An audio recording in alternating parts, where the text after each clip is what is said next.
Hi friends, welcome to Ajay Solutions YouTube channel.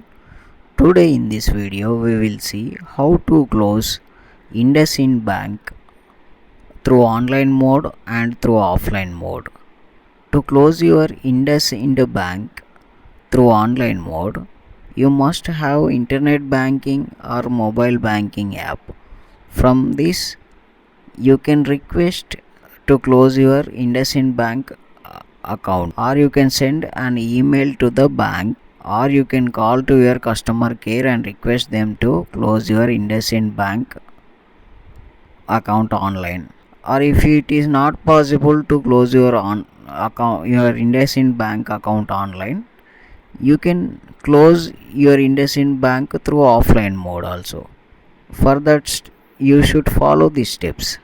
First of all, you should visit any nearest IndusInd Bank branch.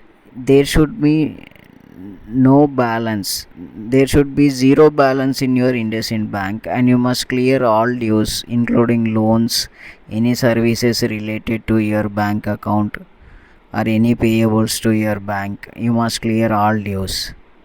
Then these are the required documents you must carry with you. Carry passbook, checkbook, ATM card, valid ID card, address proof, photos.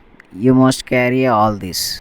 Next, the bank officials will give you an account closure form. They will request you to fill the account closure form, or they will request you to write the requesting letter to the bank to close your IndusInd Bank. By verifying your all the documents and bank account by the officials, they will close your bank account within 3 to 15 days, and you will get a confirmation message. Like this, you can close your IndusInd Bank through online mode or offline mode. Thank you for watching my video, friends. Don't forget to subscribe to my channel.